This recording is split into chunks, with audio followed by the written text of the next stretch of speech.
What's going on, everybody? This is Afro Think Tank. Today I want to talk about the positive side effect of the Diaspora Wars, because believe it or not, there is a positive side effect.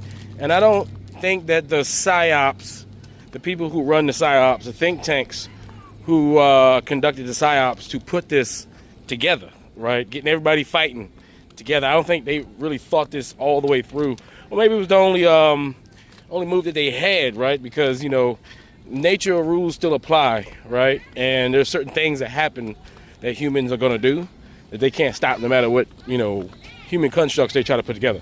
Now, in the age of information, everybody has the ability to communicate, right? Talk and chat with each other and fight and argue. Before, when the white man, right, disseminated and programmed all of us to collectively have all these thoughts about each other, we basically sat around for decades, right, with these thoughts and these ideas of each other that were programmed to us, you know, about each other, as far as African Americans and Africans and Caribbeans, right? We sat around with generation after generation believing wholeheartedly that these things were true, right? But now, in the age of social media, we're all talking, right? And because we all have these predispositions and we all have these pre-thoughts, and all of us are making assumptions and have arguments about things that were given to us to argue about, right? The happy side effect of that is that despite the Diaspora Wars, if you think about it, the fact that there is a Diaspora War means that there are Africans, Caribbeans, and African Americans and Afro-Latinos online every single day having conversations. Every single day. So for every unreasonable African American, Afro-Pean Latino, Afro-Pean Caribbean, or Afro-Pean continental African, for every Coonarian African American, for every grifter and every person just trying to make a bag off the algorithm of the Diaspora Wars, because I mean, let's be honest. There's a lot of content creators who, I say creators very loosely because they don't have talents to create anything, so they just ride the algorithm of hate. Because everybody thinks that the content creators are new rappers. Everybody believes they can do it. And just like rap, a lot of people believe they can rap and they all suck. All right? But you can't tell them that, right? And their homies don't tell them that. And just like anything else, there's a whole bunch of content creators who suck. All right? And their homies ain't tell them that they suck. And they believe they're going to make it. Just like all the people who used to be rappers and thought they was going to make it, but it never happened, right? So you got all these people sitting around talking to each other, and there are, despite the beefs, despite the highlighted moments when they get really acrimonious, or we get a really super ignorant individual, or we get somebody who's famous for maybe doing something that has nothing to do with geopolitics, but because of that and because of the nature of the West, we value what they say more than anybody else, right? We have those sticking their foots in their ass, because I don't know why we value people like rappers who are like the original coons who basically sold their community out for white dollars, and now that they done made themselves rich and got their families in the burbs and going to all the one percenters, universities and colleges, and have all the networks that the their Jewish slave masters have now. Now that they did that, now some of them want to be revolutionaries on the side and talk about, you know, how we're hurting the black community and how this and that. And all of them want to talk about gay this and gay that's ruining the black community, but these are the same ones who is telling you to go outside and shoot your brother and sister because they stepped on your Nikes or because they disrespected your street that you don't own and shit like that. Like, literally poisoned our youth for decades, and you want to talk about what somebody else was doing and influence it. Now, the hypocrisy is mind-boggling, but I always said that most of these rappers are white supremacists who wrap white supremacy up in palatable, digestible hip-hop wrapping paper. That's how you poison us. You poison us with the spirit of Africa, and then you poison us with some of that white, devilish, demonish shit in the middle. We can't taste it, and we done digested that shit, and by the time we realize what happened, it's over, right? So we just gotta remember that we are in fact talking. And you know, we're the only group who values community enough to talk about we value community. You don't see white people getting together when they have a funeral talking about, damn, how come we always wait till funerals to get together? White people can give a shit. They go to a funeral, they don't want to see nobody there, and they're gonna start beefs and they're gonna hash out some shit they need to be settled when they're dead, and then they're gonna go leave. Ain't no I miss all y'all, right? You don't see too many people doing that, but you see us, every time we go to a funeral or a wedding, we be missing each other like shit. Like, man, I ain't seen you cuz in a long time. Oh man, why we always gotta wait for somebody to die for us to get together? We always complain about not getting together. And we the only one complaining about not having unity, even though we're the most unified group of people in America. Latinos ain't unified, they hate each other. They just pretend to be unified when they want to fight us. White people ain't never been unified. They just multitask and they'll kill each other and kill us at the same time, right? Asian people, we know they not unified.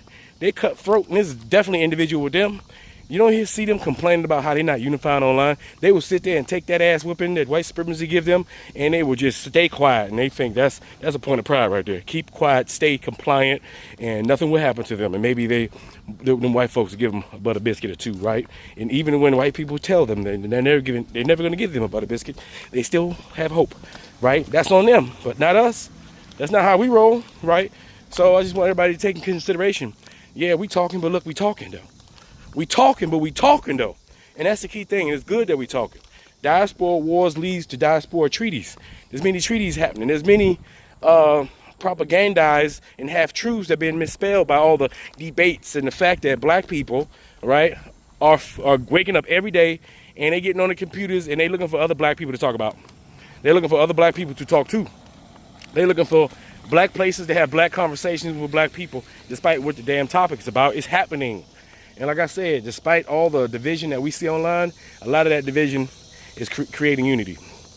Because for every show that you see where Africans and African Americans talking shit, there's a show that you don't watch because YouTube is not pushing it, that you see Africans and African Americans and Caribbeans kumbayan and having real conversations about how we can improve our relationship with each other and how we can hold each other accountable without our egos getting in the way of a productive conversation in order to dispel and misspell all of the propaganda given to us by the white people.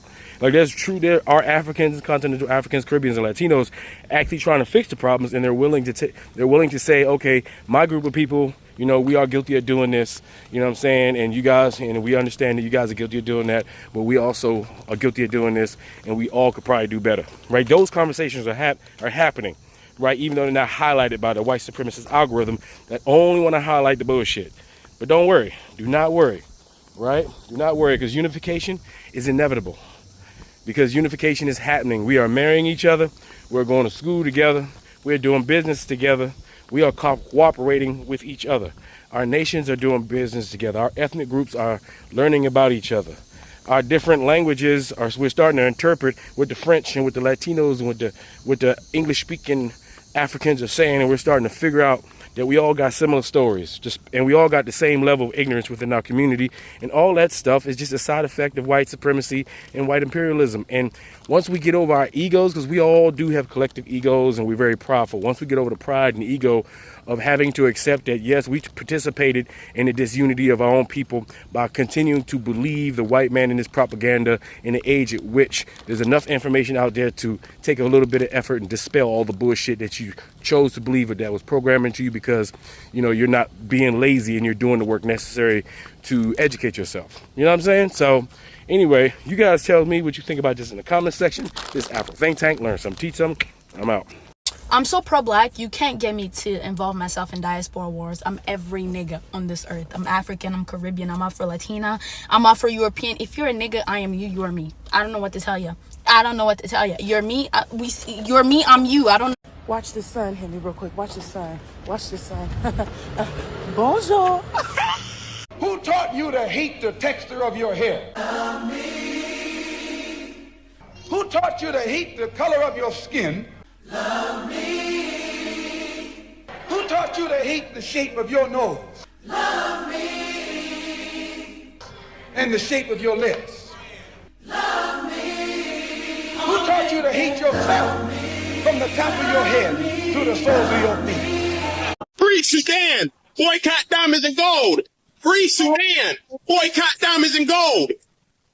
We most definitely cannot forget about the people of Sudan! Thanks for watching Afro Think Tank.